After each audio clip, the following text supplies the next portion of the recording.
ٹانک اور لکی مروت میں دہشت گردانہ حملے، ٹانک کے علاقے گومل میں پولیس کی بختر بند گاڑی پر IED دھماکہ، ISHO اسحاق احمد خان سمیت 6 اہلکار شہید اور 3 زخمی۔ لکی مروت میں درہ تنگ کے مقام پر IED دھماکہ، 3 اہلکار زخمی ہو گئے۔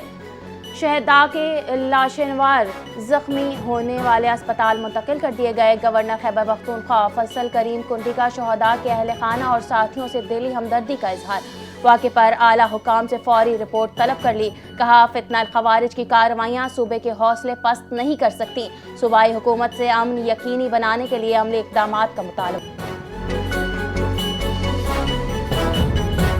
وزیر اعظم محمد شہباز شریف کا دہشت گرد حملے میں 5 پولیس اہلکاروں کی شہادت پر افسوس، شہداء کے لیے دعائے مغفرت اور لواحقین کے لیے صبر و استقامت کی دعا، واقعے کی فوری تحقیقات کی ہدایت کر دی، ذمہ دار دہشت گردوں کو جلد انصاف کے کٹہرے میں لانے کی یقین دلائی۔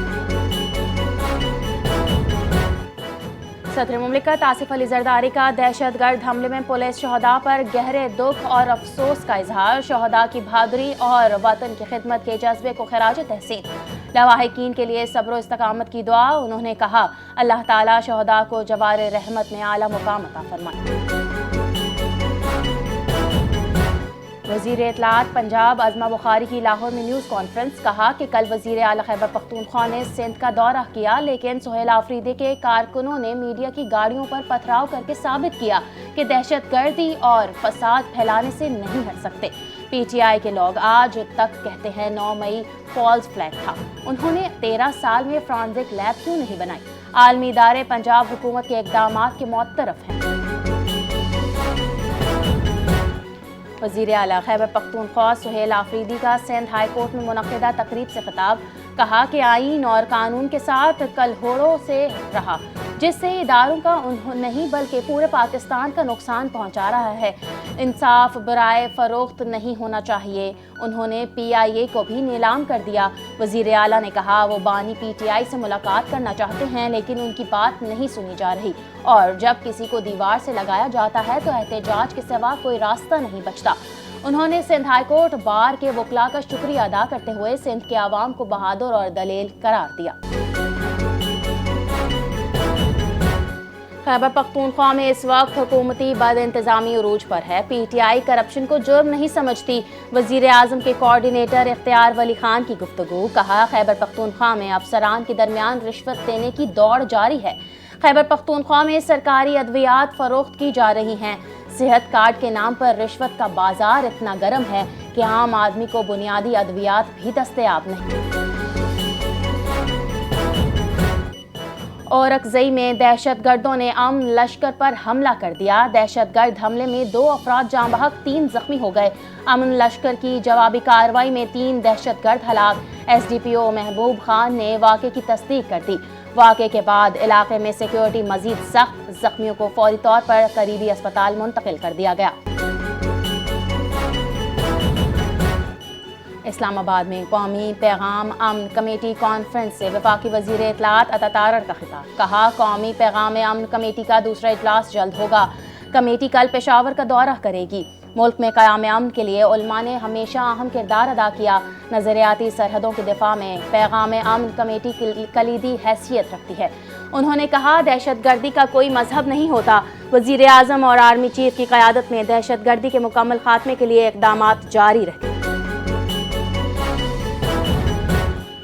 صدر مملکت نے مقامی حکومتوں کے حوالے سے آرڈیننس پر 10 جنوری 2026 کو دستخط کر دیے۔ آرڈیننس باقاعدہ نافذ العمل۔ آرڈیننس کے تحت قومی اسمبلی کے 3 حلقوں کی سطح پر 3 ٹاؤن کارپوریشنز قائم ہوں گے، جن میں یونین کاؤنسلز کی تعداد وفاقی حکومت طے کرے گی۔ ہر ٹاؤن کارپوریشن میں 1 میئر اور 2 ڈپٹی میئر ہوں گے۔ ہر یونین کاؤنسل میں 9 جنرل کاؤنسلز اور 4 خصوصی نشستیں شامل ہوں گی۔ وفاقی وزیر بحری امور محمد جنید انوار چودھری کی زیر صدارت پورٹ قاسم پر اہم اجلاس منعقد۔ کلائمیٹ ریزیلنٹ انڈسٹریل کمپلیکس کے طویل المدتی منصوبے کا اعلان کر دیا۔ پورٹ قاسم کو عالمی صنعتی اور لاجسٹکس مرکز بنانے کا عزم۔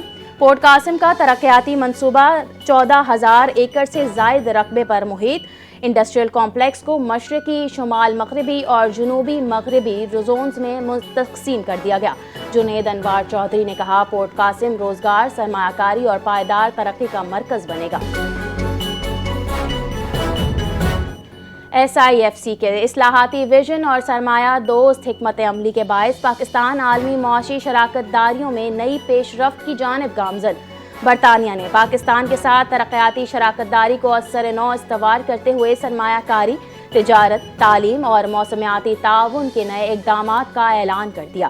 اعلان برطانوی وزیر برائے ترقی جینیفر چیپمین کے دورہ پاکستان کے دوران کیا گیا۔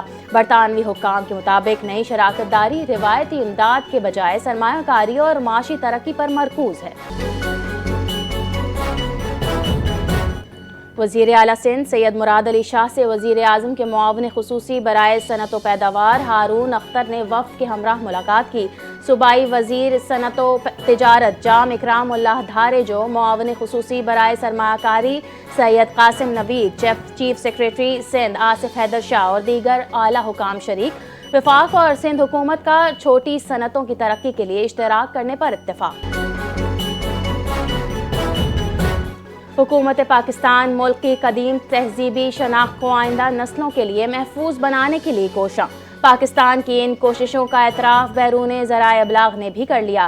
عرب نیوز کے مطابق اسلام آباد میوزیم میں قائم جدید ڈیجیٹل گندھارا گیلری میں تاریخ شیشے کے پیچھے محض نمائش نہیں بلکہ تحقیق کا روپ دھار کر حقیقت زندہ ہو گئی ہے۔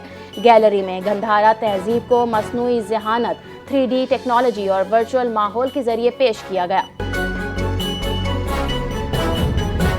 گورنر سندھ کامران خان ٹسوری سے Canadian high commissioner Tariq Ali Khan کی گورنر ہاؤس کراچی میں ملاقات۔ پاک کینیڈا دو طرفہ تعلقات، تعاون اور سرمایہ کاری پر تبادلہ خیال کیا گیا۔ تعلیم، ٹیکنالوجی، تجارت اور توانائی میں تعاون بڑھانے پر اتفاق۔ کینیڈین ہائی کمشنر کی گورنر سندھ کے عوامی فلاحی اقدامات اور مفت IT تعلیم کی تعریف۔ کراچی کے علاقے کھارا در میں رات گئے پولیس اور لیاری گینگ وار کے کارندوں کے درمیان فائرنگ کا تبادلہ۔ جمیل چھانگا گروپ کا سرگرم بھتہ خور ہلاک، ایک ساتھی موقع سے فرار۔ ملزم کے قبضے سے بھتے کی پرچی، ایک موبائل فون اور ایک پسٹل بمہ راؤنڈز برآمد۔ پولیس کا کہنا ہے 7 روز قبل جیلانی سینٹر کے ایک تاجر کو بھتہ طلب کرنے کا میسج موصول ہوا تھا۔ ہلاک ملزم تاجر کو بھتے کی پرچی دینے آ رہا تھا۔ ملزم اپنے ساتھیوں کے ہمراہ کھارا در کے مختلف علاقوں میں وال چاکنگ اور فائرنگ کی متعدد وارداتوں میں ملوث تھا۔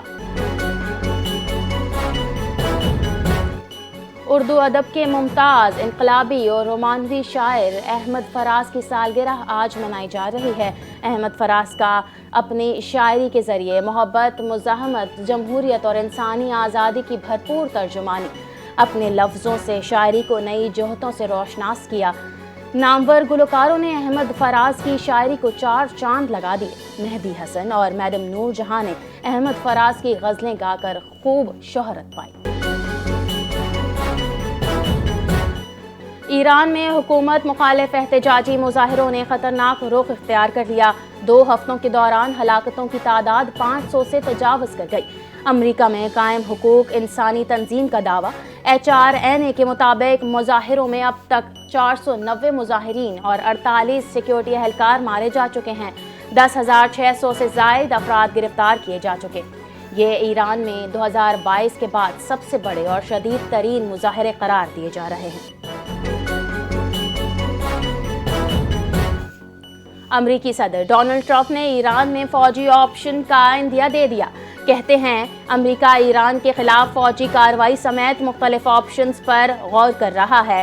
ایرانی اپوزیشن رہنماؤں کے ساتھ رابطے میں ہیں۔ ایران میں انٹرنیٹ کی بحالی کے معاملے پر ایلون مسک سے بھی بات کریں گے۔ امریکی صدر کے مطابق ایران نے حال ہی میں جوہری معاہدے پر بات چیت کے لیے رابطہ کیا ہے۔